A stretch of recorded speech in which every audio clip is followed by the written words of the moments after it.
La producción de Otra Mañana se comunica con el nuevo Motorola Moto G56 5G. Hello, Moto.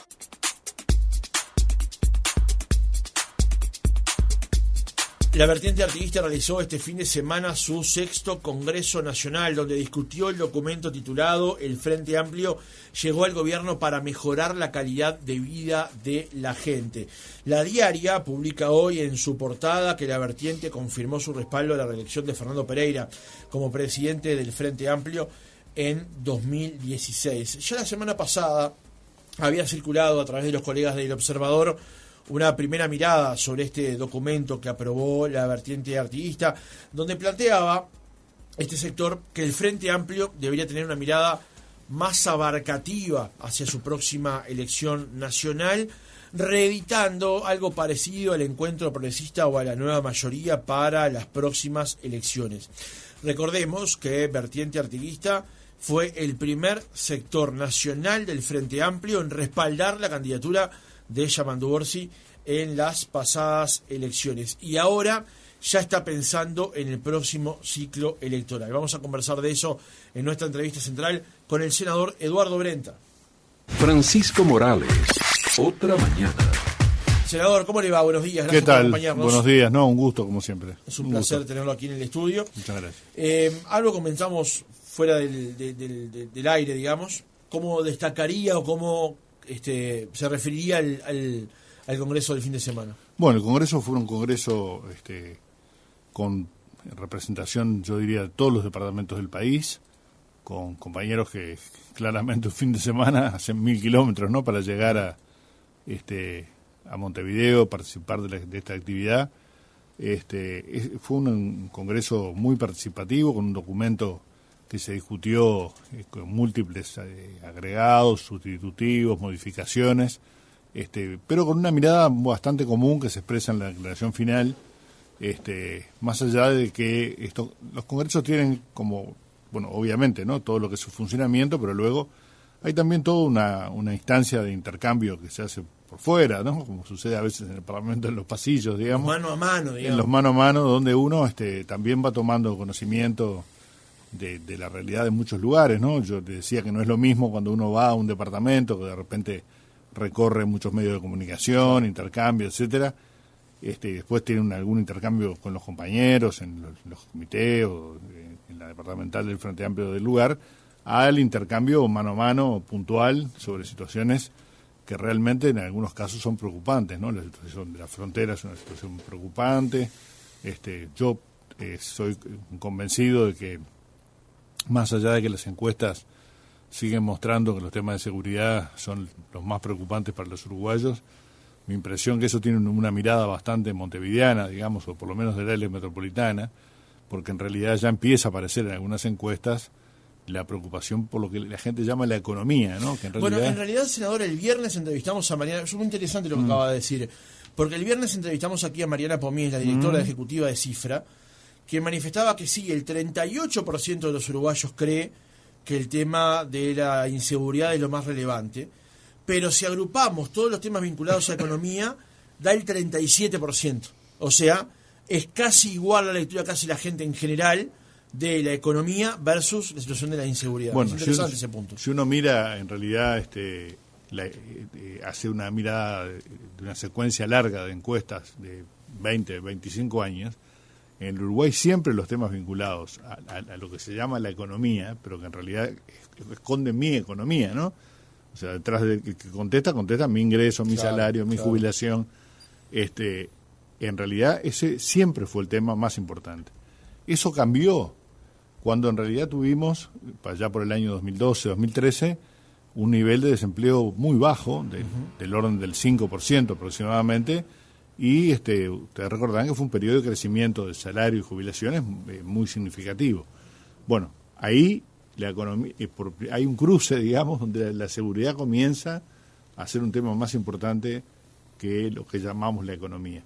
Yo creo que hoy, sobre todo en el interior del país, los temas vinculados al empleo, a la necesidad de acceder al empleo y a un empleo de calidad, o un empleo con un salario digno y con todos los beneficios que los trabajadores deben recibir, es un tema Sé que el Ministerio de Trabajo está trabajando intensamente en esto, básicamente en la Inspección General del Trabajo, ¿no? Que quien tiene que controlar, también lo está haciendo el BPS. Me parece que es importante porque hay lugares donde realmente el respeto por las normas laborales está un poco olvidado, por decirlo agradablemente. Exactamente. Ya que nos metimos por ese lado del tema económico, senador, ¿cómo evalúa entonces las restricciones económicas que tiene el país hoy desde el punto de vista presupuestal, con el mensaje presupuestal enviado por el gobierno y con la propuesta que había hecho el Frente hacia los electores en octubre y en noviembre, vinculado justamente a las capacidades que tendría que tener el Estado para responder a las necesidades? Bueno, yo creo que ahí primero hay que ver que las propuestas que el Frente Amplio realizó en la campaña electoral y en el balotaje, que básicamente están resumidas en las 63 medidas que planteó Yamandugo en Colonia, se hicieron con un escenario económico que era el que el gobierno mostraba, ¿no? Un déficit fiscal del 2,8%, que significaba una posibilidad, con un margen del punto de vista fiscal importante. Bueno, cuando efectivamente asumimos el gobierno, encontramos que el déficit fiscal rondaba el 4,2, 4,3%, que además si se le sumaba a eso todas las deudas impagas, digamos, que teníamos básicamente en ACE, bueno, el tema del ferrocarril que estaba pendiente, toda una serie de cuestiones que no sabíamos, algunas que fueron transmitidas en la transición y otras no. En realidad estábamos en un déficit fiscal que era superior al de 2019. Todos recordamos lo que fue la discusión del 2019, donde prácticamente era imposible gobernar con el déficit fiscal que quedaba del gobierno de Tabaré Vázquez. Bueno, por lo menos era igual, lo menos, ¿no? Era igual que el déficit fiscal con el cual terminó el tercer gobierno del Frente Amplio, por lo cual el espacio, las restricciones económicas eran grandes, ¿no? Eran mucho más de lo que pensábamos. Lo segundo es qué hacer frente a eso. Bueno, cuando los uruguayos escuchan hablar de ajuste fiscal, en realidad escuchan que me van a bajar el sueldo, o que me van a congelar el sueldo, me van a bajar la jubilación, o me van a congelar la jubilación. Nosotros no hicimos nada de eso, fuimos por los ingresos, ¿no? Y se generaron estos tres elementos, ¿no? Que son el impuesto mínimo global, el impuesto a las utilidades de los uruguayos en el exterior, de las inversiones, y también el impuesto a las compras en el exterior, que iguala esa situación. Bueno, eso... además de los fitosanitarios, ¿no? Sí, pero ese no es significativo desde el punto de vista económico, ¿no? Los tres elementos importantes son estos tres, lo cual generó un espacio que permitió una asignación de recursos bastante inferior a lo que esperábamos, lo cual no impide, me parece que esto es importante, que el Frente Amplio va a cumplir con las 63 medidas y con su programa de gobierno. Obviamente, ¿no?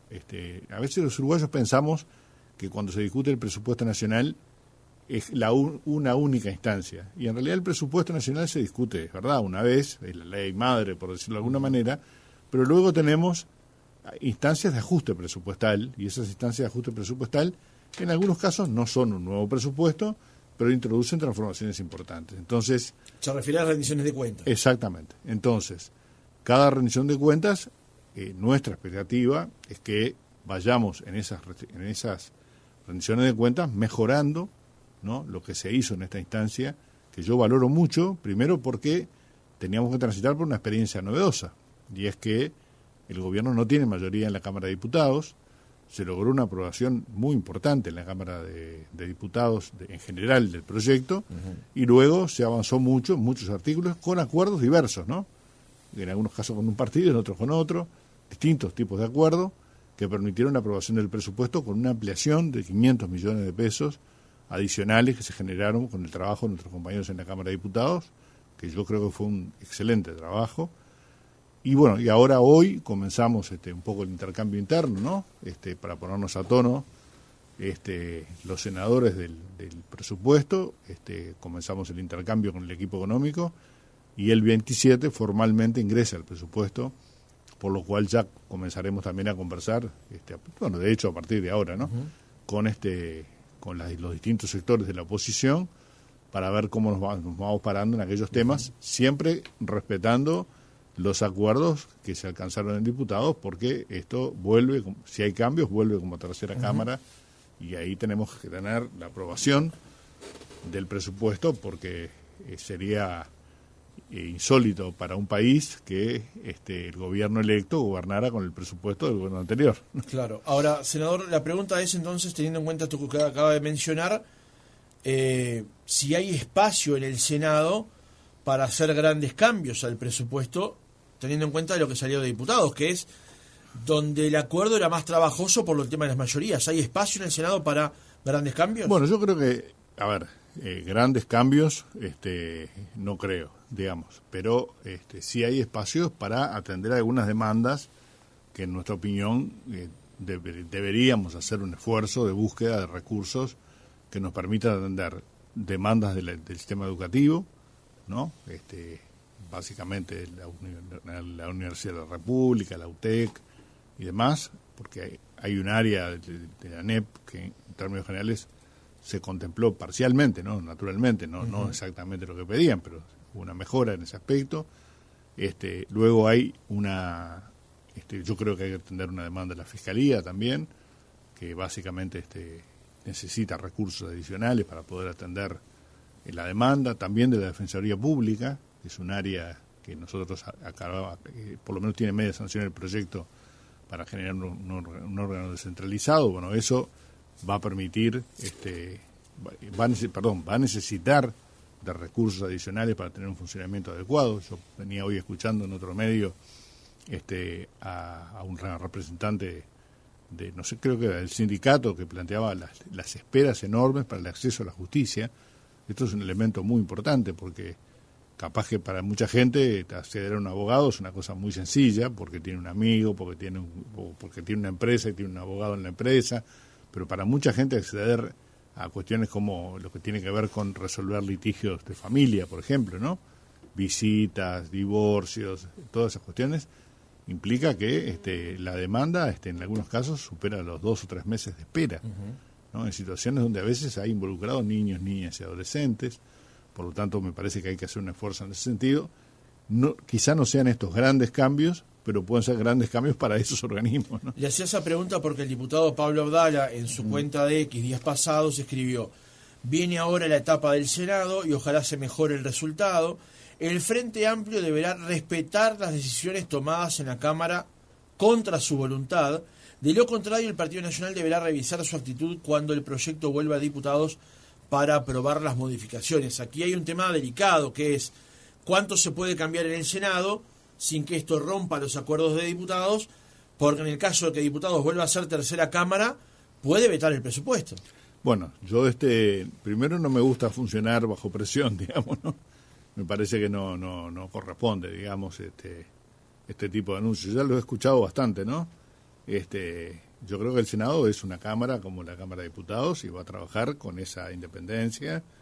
En nuestro caso particular, los Frente Amplistas vamos a trabajar conjuntamente, diputados y senadores, el proceso del Senado también, porque los compañeros han adquirido un conocimiento en profundidad del presupuesto que hay que aprovechar, porque lo han hecho muy bien aparte, ¿no? Entonces, comparto sí que tenemos que tener mucho cuidado en los acuerdos. Acá nadie va a atropellar a nadie.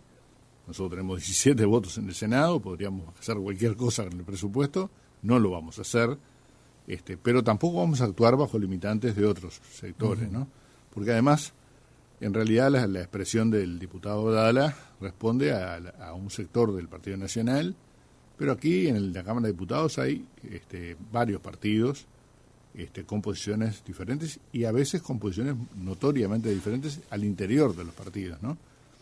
Yo creo que se ha ido acuñando un término que es las oposiciones, porque en realidad no hay una oposición, hay distintas oposiciones con distintas formas de pararse frente a la realidad. Yo creo que hay posicionamientos más constructivos en algunos sectores y en otros una suerte de prolongación de la campaña electoral que hace que uno no termine de proponer algo que ya expresan los elementos negativos o en contra, ¿no?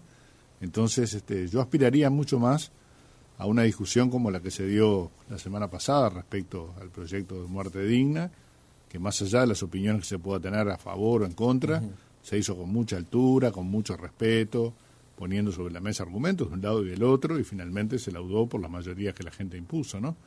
Pero me parece que ese es el nivel que tenemos que tener y no arrancar esta discusión con advertencias de lo que podemos o no podemos hacer.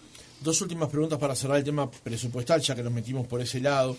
El Frente Amplio, con el presupuesto y con las rendiciones de cuenta, teniendo en cuenta el escenario fiscal actual, ¿va a poder cumplir con todos los postulados que se planteó en el programa y en las propuestas de la Plaza de Toros? Por ejemplo, ¿va a poder llegar al 6+1 en inversión en educación y en investigación al final del periodo? A ver, primero, yo creo que es aventurar mucho hablar de lo que va a pasar dentro de 5 años, ¿no? Nuestro objetivo es lograr generar un crecimiento desde el punto de vista económico significativo del país. En nuestra declaración final se habla, ¿no?, de la necesidad de salir de la primarización de nuestra economía. Bueno, hay una serie de proyectos en marcha en ese sentido. Está trabajando en esto la generación de la coordinación de todos los organismos que trabajan en temas de investigación y desarrollo. Es un paso importante. Uruguay está en condiciones de captar inversiones de alto nivel en materia de generación de empleo de calidad y de inversiones que agreguen valor a nuestra producción. Me parece que esto es importante. La apuesta al riego me parece una apuesta fundamental. Por lo tanto, uno no puede aventurar, ¿no? Yo creo que vamos a cumplir totalmente las 63 medidas de Colonia, eso sin ninguna duda.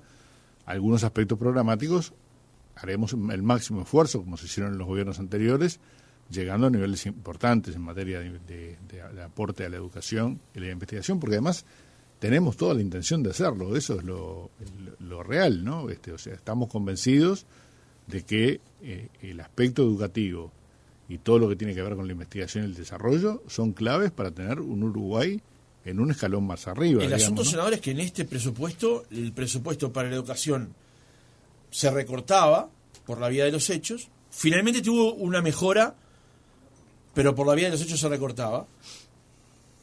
Y para lograr los 2 votos que le dieron la mayoría para aprobar ciertas cosas sensibles, como por ejemplo la creación de impuestos, se negoció con Cabildo Abierto el aumento para la tropa.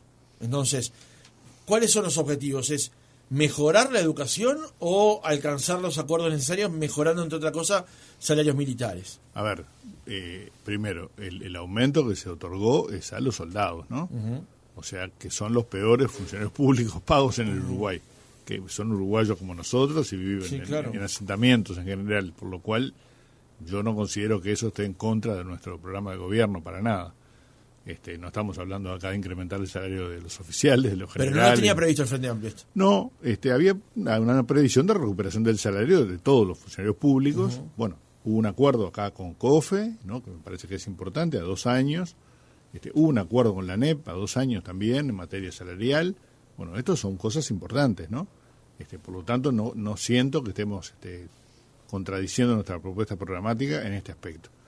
Creo que era necesario además aprobar el presupuesto, ¿no? Y no había disposición de nadie a acompañar esos 2 votos que eran necesarios para que el gobierno gobierne con su propio presupuesto. Entonces, la apuesta a la educación, yo no la pondría contrapuesta, digamos, no la veo como un elemento contrapuesto a lo que es este acuerdo que se alcanzó con Cabildo. Veremos ahora en el Senado cómo continúa este proceso. Nosotros estamos convencidos que podemos mejorar la propuesta del punto de vista educativo para tener un presupuesto en educación superior claramente a lo que fue la asignación presupuestal. Muchos de los que hoy solicitan recursos para la educación, para la universidad, por ejemplo, en los presupuestos era 0 pesos, ¿no? 0 pesos. O sea que hay que tener también autoridad para... Pero se mejoró las rendiciones de cuenta y la discusión parlamentaria. Algo se mejoró, sí, pero en realidad se mejoró también a instancias de lo que el Frente Amplio presionó, digamos, en el debate político, porque en realidad lo que venía originalmente era 0 pesos. Entonces, yo veo ahora legisladores que de repente dicen hemos logrado tal cosa, pero no votaron los recursos. Entonces, ¿cómo se explica, no? Que yo diga, hemos logrado asignar una partida presupuestal para X tema, cuando yo no voté los ingresos necesarios para que eso se pueda financiar. La verdad que me parece que ese doble discurso nos ayuda mucho, ¿no? Y ahora el tema de eventual doble discurso, como usted señala. El Frente Amplio, el presidente Orsi dijo, no vamos a crear impuestos. Finalmente hubo que crearlos. El ministro O'Donnell fue muy pragmático en eso, explicó por qué se debería crear los impuestos, digamos. ¿Por qué hay tanto malabarismo dialéctico para explicar que había que crear impuestos porque la caja estaba más desfondada de lo que se presumía al comienzo? Primero, el tener claro el dato, ¿no? O sea, la caja estaba mucho más desfondada, ¿no? Del 2,8 de déficit. Cada punto son 800 millones de dólares, ¿no? O sea, que estamos hablando que nos faltaban, pongamos, para ser generosos, unos 1.200 millones de dólares que no estaban y que hubieran permitido otro presupuesto. O sea, que queda un dato relevante. Lo otro es que en general, nuevos impuestos, primero se tomó un impuesto que es un impuesto que a nivel internacional está impulsando, que es el impuesto de la OCDE, que tiene que ver con que las empresas de más de 750 millones de euros que facturen anualmente tributen en el país donde la producen. Esto me parece que es de estricta justicia. El impuesto que grava las utilidades de bonos o inversiones de los uruguayos en el exterior es el mismo impuesto que se paga acá, que pagan los uruguayos, es el mismo impuesto. Es el mismo IRPF que se pagan acá, que se pagaría allá. Y el impuesto en las plataformas me parece que es un impuesto necesario, porque en realidad... ¿Para quién? Y para el comercio uruguayo, ¿no? Para los trabajadores que trabajan en el comercio uruguayo, que fundamentalmente han visto deterioradas su fuente de trabajo, y en muchos casos hay una pérdida significativa de empleos, porque acá uno paga IVA por determinado producto y después si lo compran en el exterior no paga nada. ¿Y en qué le beneficia a alguien que vende en un comercio uruguayo hoy que se le ponga IVA a la compra que hace afuera? Yo creo que eso por lo menos aproxima las posibilidades de competencia, ¿no? De otra manera es imposible competir. ¿Por qué va a estar desgravado? Yo haría la pregunta al revés, ¿no? ¿Por qué si yo compro un bien acá pago IVA y si lo compro en el exterior no pago? ¿Por qué? No hay respuesta para eso, ¿no? Creo que hay una cuestión de generar equidad. Bueno, si esa equidad permite mayor competitividad a nuestro comercio y eso permite mantener los puestos de trabajo o incrementarlos, bueno... Pero de vuelta, Salvador, a eso me refería con los malabarismos dialécticos hoy. ¿Es ese el objetivo? ¿O en realidad el objetivo es buscar una fuente de dinero económica y genuina que es el ingreso por IVA de unas compras que hoy no estaban pagando IVA? Porque en realidad usted sabe que un 22% de IVA por un producto comprado en Temu no va a zanjar la diferencia que hay hoy entre el producto comprado afuera y comprado acá. Bueno, va a aproximar, ¿no? Va a aproximar con las ventajas que tiene comprar en el comercio local, que finalmente el que aporta impuestos para que uno después, los funcionarios públicos cobren su sueldo, los maestros cobren su sueldo. O sea, en realidad tenemos que tener una visión también de defensa de lo que es nuestra actividad económica, ¿no?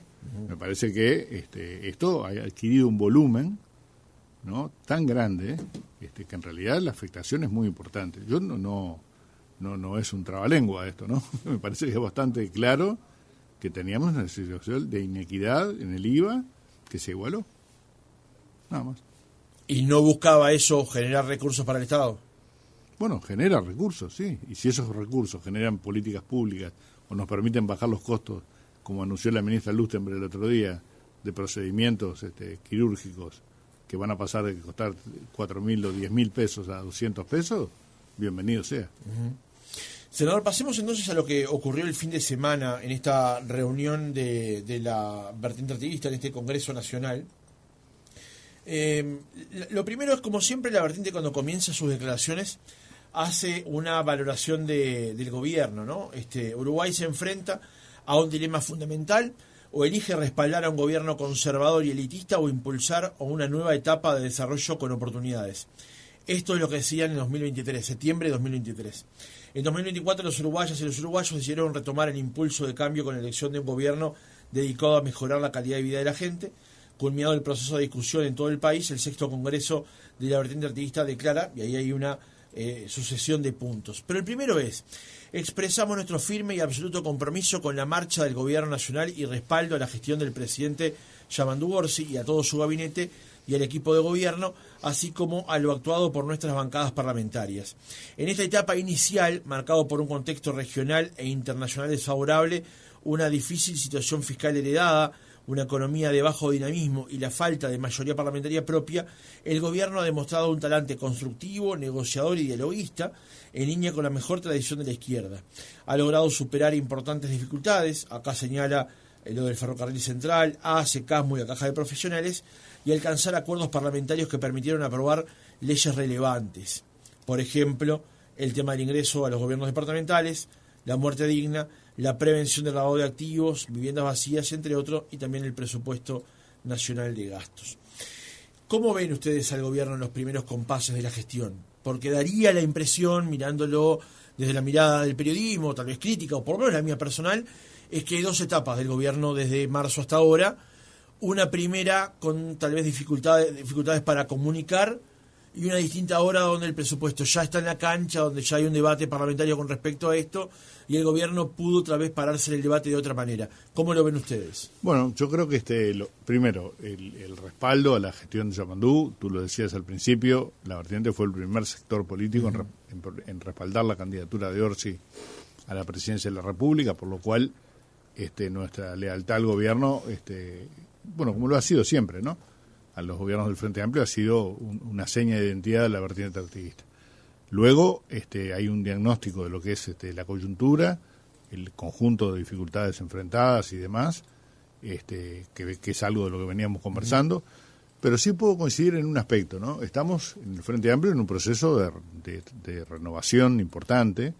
Basta ver nuestra bancada de diputados, ¿no? Donde con un promedio de edad realmente muy bajo, para lo que es la historia, ¿no? Del Parlamento uruguayo, y un equipo de gobierno que también que implica una renovación, un presidente que tiene una historia diferente, que proviene de una experiencia de trabajo como intendente, pero como secretario general primero y como intendente 20 años trabajando en la intendencia de Canelones, lo cual le da una mirada también, no desde el interior más profundo quizá, pero sí del interior, con una experiencia de trabajo en el Congreso de Intendentes importante, ¿no? Que donde se trabaja, tú lo sabes bien, por consenso, entonces todo eso implica una experiencia de intercambio, búsqueda de acuerdos y demás significativo. Yo creo que puedo coincidir sí que que estos elementos hacen que que hubiera una primera etapa en la cual el gobierno necesitaba asentarse, digamos, ¿no? De alguna manera pararse en la cancha, que fueron quizás los primeros 2 o 3 meses, ¿no? Donde hubo que procesar además todos estos problemas, ¿no?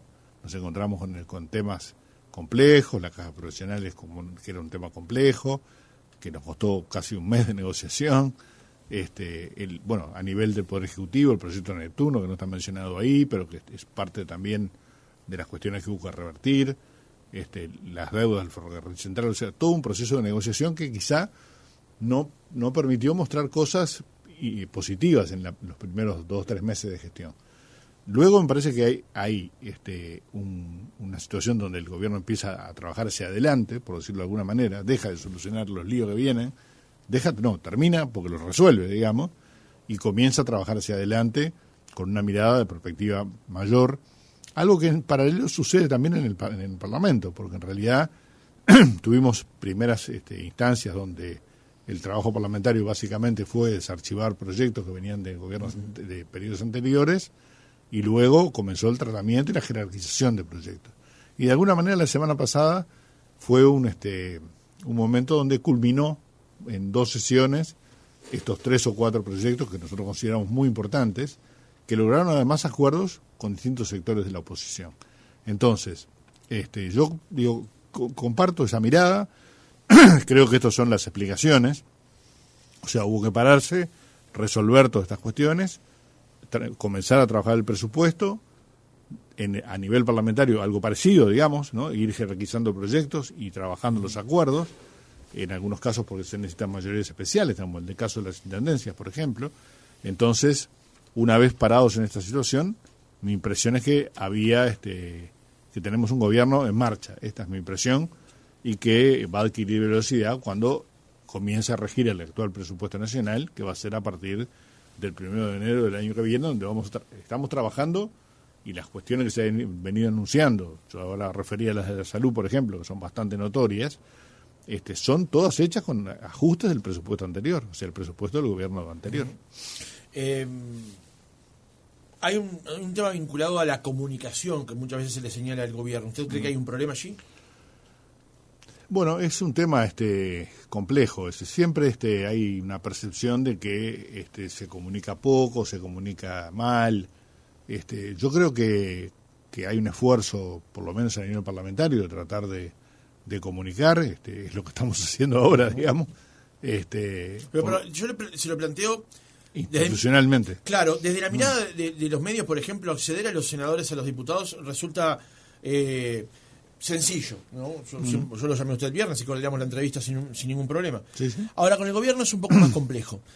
Y hay un tema de comunicación, me refería a algo que hemos mencionado aquí en el programa de Más de una Oportunidad, por ejemplo, el día que se acordó lo vinculado a el plan Neptuno, a los cambios que se iban a generar, fue un día feriado, a la tarde. El tema de la Biblioteca Nacional, por ejemplo, hasta ahora no hemos visto una sola imagen de por qué había que haber cerrado la biblioteca y tampoco sabíamos cuándo se iba a abrir, cuándo se cerró, digamos. El día que el presidente de la República, acompañado de la ministra de Industria y de la presidenta de ANCAP, comunicaron unas deudas que tendría ANCAP, y el presidente lo que omitió decir es que esas deudas habían sido generadas para pagar lo que eran las deudas anteriores, digamos. A eso me refiero con la comunicación. Porque usted marcaba, o de alguna manera compartía, que hay como 2 etapas en el gobierno y ahora se está mirando más hacia adelante. ¿El gobierno comunica bien lo que hace? Bueno, yo creo que la comunicación institucional, en mi opinión, es un objetivo. Creo que no es ajeno a esto que veníamos conversando antes, ¿no? O sea, también ahí hay un equipo nuevo, si bien con gente con experiencia, pero un equipo que está comenzando a funcionar, y hay un estilo de comunicación del presidente también, que es un comunicador, en mi opinión, potente, ¿no? Con características muy diferentes a lo que fue en los gobiernos anteriores, ¿no? El estilo de comunicación de Yapandú es un estilo de otro perfil, digamos, mucho más cercano a lo que decíamos recién, a su experiencia anterior. Entonces, me parece que puede ser, sí, que el gobierno no esté de alguna manera comunicando adecuadamente. Creo que ahí tenemos un rol también, quienes estamos en el Parlamento, los ministros, etcétera. Pero quiero sí aclarar, por lo menos en el caso de los compañeros del Ejecutivo, que hay un trabajo muy intenso que a veces impide atender la demanda, ¿no? que surge de los medios. Además de existir una gran proliferación de medios, sí, claro, que hoy no solo son los medios tradicionales, ¿no? Entonces, eso de alguna manera implica una capacidad de irse adaptando a la realidad. Yo creo que hay una comunicación que es la que se hace a través de los medios, y después hay otra comunicación, y ahí le atribuyo a Fernando Pereira y al Frente Amplio un rol importante, que ha sido, por ejemplo, lo que hemos hecho previo a la aprobación del presupuesto, ¿no?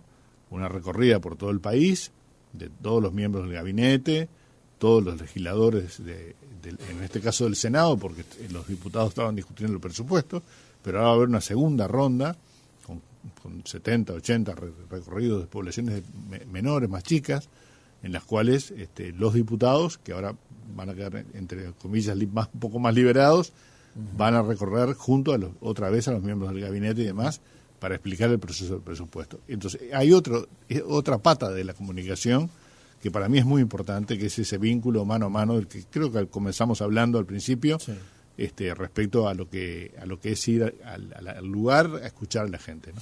Senador, cito un párrafo de la crónica de La Diaria de esta mañana que dice: para la vertiente artiguista, el retorno al gobierno se suma al desafío de que la fuerza política no sea solo de respaldo, sino también conciencia crítica. Es decir, que el partido acompañe al gobierno, pero que también le exija, ya que gobernar sin exigencia puede llevarnos a que el gobierno termine cooptando a nuestra fuerza política. ¿Cuál es el espíritu que se transmite detrás de esta posición? Yo creo que es una de las cosas más interesantes de la declaración, y creo que es una de las cosas más interesantes lo que está sucediendo, ¿no? Porque en realidad, si uno mira los 3 periodos de gobierno del Frente anteriores, con figuras del peso de Tabaré Vázquez o de Pepe Mujica, el peso del gobierno, de alguna manera, por decirlo gráficamente, aplastaba a la fuerza política, ¿no? Tuvimos una fuerza política muy debilitada, con un gobierno que cumplía ambos roles, digamos, de alguna manera, ¿no? Y yo creo, por eso comparto lo que dice la declaración, que los roles no son los mismos, ¿no? O sea, la fuerza política puede ir hasta un punto, el gobierno a veces puede ir hasta otro punto, ¿no? Porque tiene que contemplar otros aspectos, y eso me parece que lo importante es tener una fuerza política que no sea testimonial ni solamente para sacar declaraciones de apoyo al gobierno, digamos, ¿no? Esto se advierte, por ejemplo, en el tema Palestina, donde el donde Frente Amplio llegaba hasta el uso del término genocidio y el gobierno no. Claramente es el ejemplo más claro, me parece, donde el gobierno toma en cuenta una cantidad de elementos de lo que es el escenario internacional y se pone en una posición, y la fuerza política no necesariamente se pone en la misma, y en definitiva exige algunos pasos que termina dando el gobierno después en función de lo que es la situación internacional. Pero me parece que tener una fuerza política activa, presente en el territorio, con un liderazgo fuerte como es el de Fernando Pereira, y con la capacidad de disentir también en algunas oportunidades de lo que es, enriquece al gobierno y enriquece a la fuerza política. Nosotros siempre hemos hablado de que el Frente Amplio no es un partido que se funciona en los periodos preelectorales, ¿no? Nosotros practicamos la política en forma permanente, y nuestros compañeros, yo he ido a reuniones hace poco en la ciudad de la costa, 200 personas, ¿no?, donde se nos plantearon infinidad de temas. Bueno, uno siente que es nuestra obligación, los que tenemos algún nivel de responsabilidad en esto, rendir cuentas, pero no rendir cuentas cuando llega el periodo electoral, rendir cuentas permanentemente, ¿no? Y además eso enriquece el debate luego, por lo menos el nuestro, el interno, y nuestro debate con las oposiciones, porque esto es otro capítulo, pero creo que hay que hablar de las oposiciones, porque no hay una oposición. En ese sentido, me parece que en este periodo de gobierno el rol del Frente Amplio va a ser un rol diferente al que tuvo en los periodos anteriores. Justamente sobre ese punto, senadores, que llega la próxima pregunta. El punto 11 de la declaración de vertiente artiguista es un poco extenso, voy a leer una parte. Dice: nos preocupan algunas señales profundamente negativas que emanan desde algunos sectores y voceros de las oposiciones, en plural, sembrando intolerancia, apelando a discursos de odio y dinamitando puentes de vinculación entre los principales actores políticos, y con ello erosionando la convivencia democrática y el sentir republicano que distingue a nuestro país en la región y en el mundo. ¿Cuál es la preocupación? Y sobre todo, ¿hacia quiénes? Bueno, yo creo que hay sectores del Partido Nacional, por ejemplo, que no, en términos de psicológicos, digamos, no han hecho el duelo de la derrota, ¿no? Y de alguna manera, si uno mira, encuentra que no hay ninguna propuesta que el Frente Amplio haya impulsado desde que se inició el periodo de gobierno que haya contado con su opinión favorable.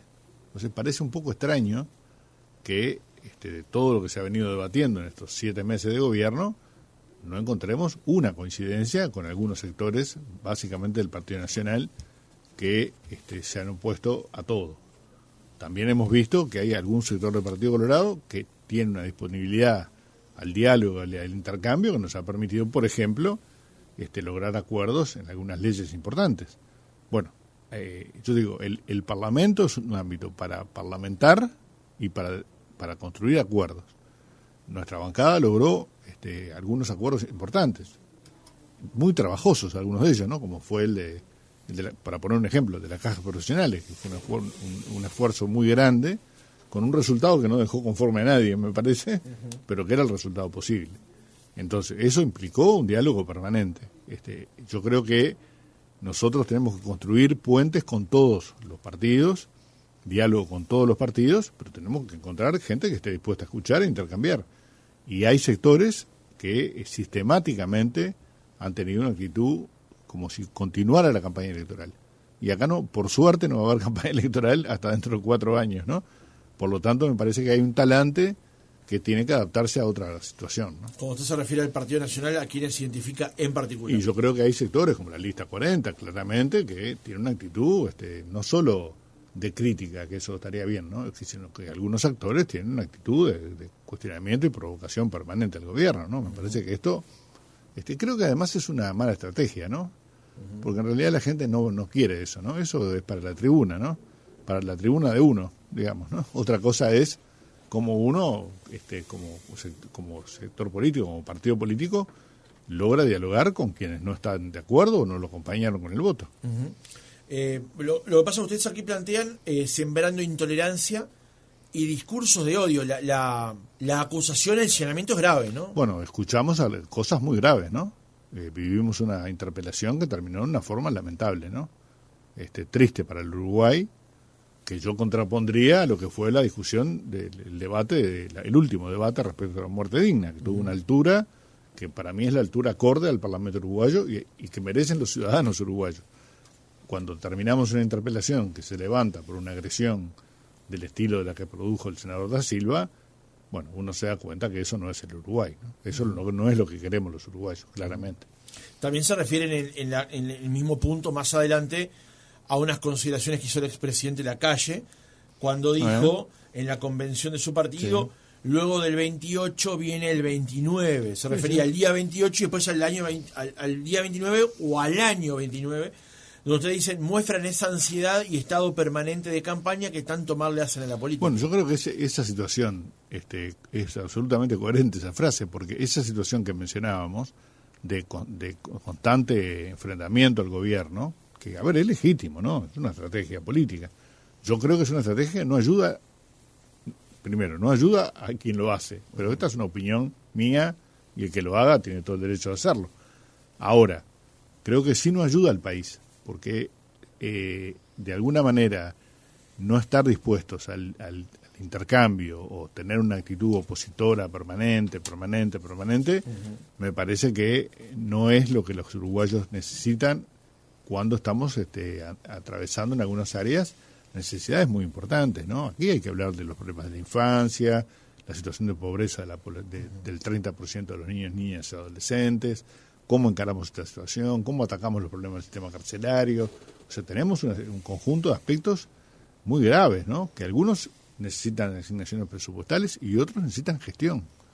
Entonces, me parece a mí que sería mucho mejor tener una oposición proactiva, digamos, porque creo que sería un mejor rédito para esos sectores, ¿no? Y creo que hay sectores, por ejemplo, dentro del Partido Colorado, que han tenido un posicionamiento diferente y han buscado acuerdos en forma permanente, más allá de tener diferencias muy grandes, ¿no? En muchos aspectos ideológicas, ¿no? Pero que frente a coyunturas concretas buscan aportar a soluciones concretas. Por eso logramos algunos acuerdos que en otro escenario hubiera sido difícil. Y también porque algunos temas requerían una respuesta parlamentaria. Yo digo, el tema de las intendencias y los ingresos de los gobiernos departamentales era algo que los uruguayos no aguantaban más, ¿no?